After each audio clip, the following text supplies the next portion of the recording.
Welcome to another HRO Today educational podcast. Today we're doing a sequel to an earlier podcast we did talking about the components of technology and service associated with the so-called Total Workforce Solution. Total Workforce Solution, as many of you know, is the combination of permanent recruiting or recruitment process outsourcing and managed service programs to help manage the vendors' flow and finances of contingent labor. So it addresses both sides of the workforce issues into one and aptly named Total Workforce Solution. Today, we are pleased to have back Andrew Grant, who is the Global Vice President of Allegis Global Solutions. Allegis Global Solutions is a truly global firm with significant operations based in the U.S., but they've got operations in Asia. Andrew's joining us for this podcast from Hong Kong. They've got a significant operation in Europe and Latin America. So they are truly global and deal with a lot of these problems. They are also, I might add, the top-rated provider in our recent HRO Today Total Workforce Solutions Baker's Dozen Customer Satisfaction Survey. So welcome to the podcast, Andrew. Thanks, Elliot. Good to be here. So let's talk about, the last time we spoke about the service and the technology, I had some inquiries after we did the podcast and released it from some of the folks who are on the journey but not yet ready necessarily to go out to bid. And some of the questions that they were asking HRO Today were really about readiness. So we thought that today we would talk about readiness. And let's just go and have that conversation. So, you're our top-rated Total Workforce Solutions provider, okay? On the HRO Baker's Dozen ranking, you guys are number one. So I'm sure you've been involved in countless bid situations. Now, what's the most common mistake that clients make in evaluating a potential TWS vendor? And in that, what are the most important criteria? So what's the most common mistake you see as they're getting ready, as they're looking at potential vendors? What are the things that they need to be more conscious of or a mistake that they should avoid? Yeah, I think most clients will look at external reports, just like your HRO Today Baker's Dozen reviews and, other industry analyst reports. I think a common mistake is clients are looking at the size and the footprint primarily for the RPO and the MSP business. And we see when companies are evaluating potential partners, they think that it's just joining together an RPO and an MSP program, and that does the job, but it truly doesn't. I think smart companies are looking for a partner that can help them come at this from, what is the best way to get the work done approach? Let me spend a couple of minutes explaining what I mean by that. Mm-hmm. I think if we look at competitive advantage, to your point, it's about organizational readiness, isn't it? It's about having the skill set, the mindset to be able to, look at your business objectives holistically that the company needs to achieve. Things such as growing market share, growing shareholder returns, earnings per share, to continue to innovate ahead of your competitors, and understand what the focus needs to be to achieve those results.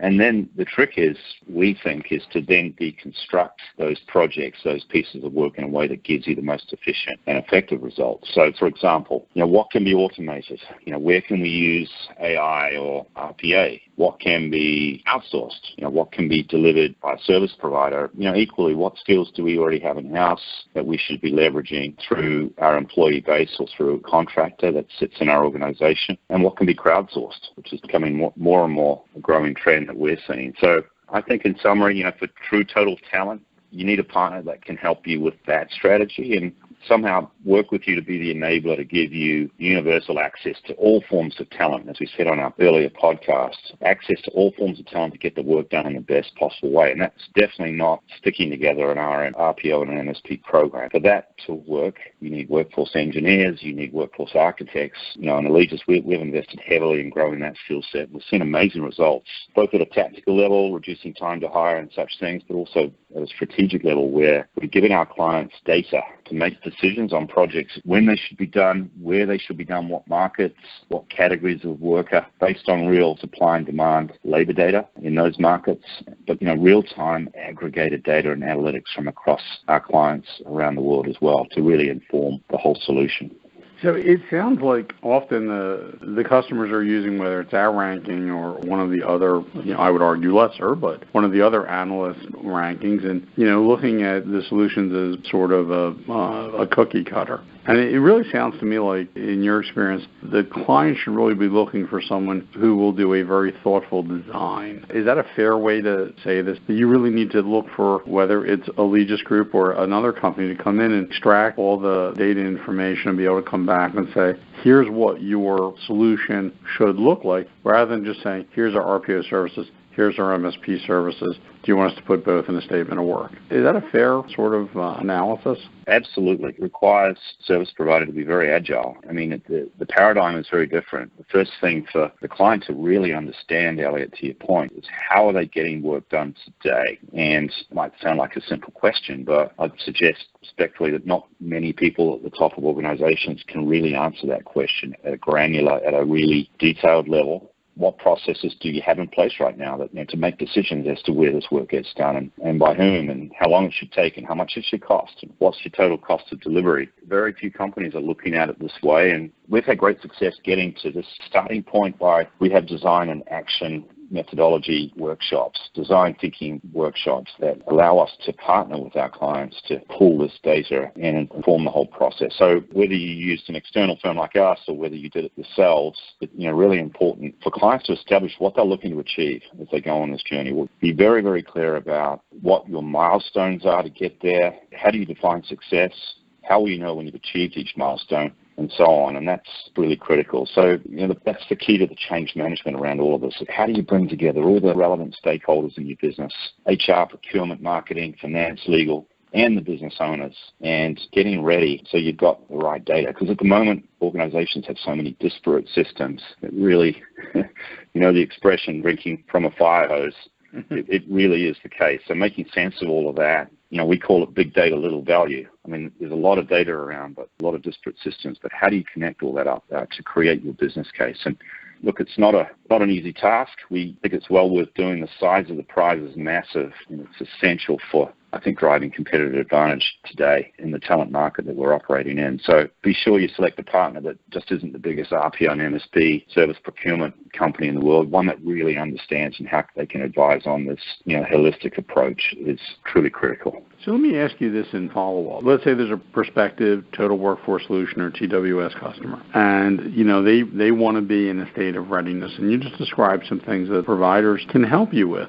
But what are the steps they should take internally about data or change management that they should undertake before they really have let's say they've gone through a vendor selection process, but to be really ready to help ensure that the vendor or partner they've selected is going to be successful? What should the company do itself to be in that state of readiness with its data or change management? I think the key is before a company goes into the vendor selection process, I think it's important before that happens to get real clarity around data. What is the data telling us, and creating the business case from that data, but also from bringing together the stakeholders. And to go on this journey without doing that first and without taking the relevant stakeholders on that journey with you, the ones I mentioned, HR, procurement, finance, legal, marketing, and the business, it's kind of pointless to go to a vendor selection and then come back to that, because what that tends to happen is it creates confusion and makes it very difficult for the chosen vendor to gain traction and partner effectively with the client in those initial stages. So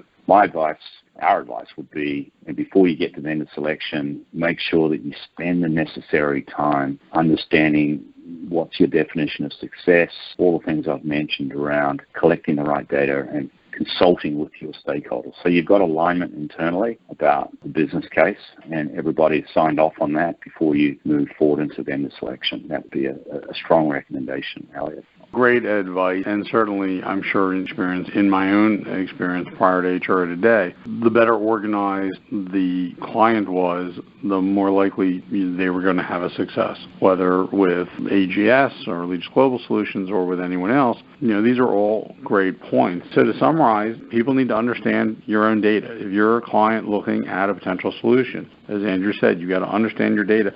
And a very good point on the change management, that you need to go on the journey and bring in not only HR, but procurement, operations, finance, legal, so that everyone has a common understanding of what they're trying to achieve and how to define success. I think that's great. And, once again, some great advice. Take a vendor that's agile, that can adapt to changing in the workforce and the economy, that can do a thoughtful design and understand the current state. Because if you know, Andrew, and I'm sure your experience is you sit at a table with a client, and if you're working very closely on designing that future state in collaboration, it actually seems just to work better, quicker, and more efficiently. I want to thank Andrew Grant for taking part in this educational podcast. Please consider Allegis Global Solutions when you are looking at potential TWS vendors, as they've done very well based on our customer satisfaction survey. And I think there's been some great advice. So let me just sign off by saying, Andrew, thank you so much for dialing in for this podcast from Hong Kong. And we'll look forward to potentially speaking to you on another podcast based on the questions that we get back from this one. Thank you. Thanks, Elliot. It's been my pleasure.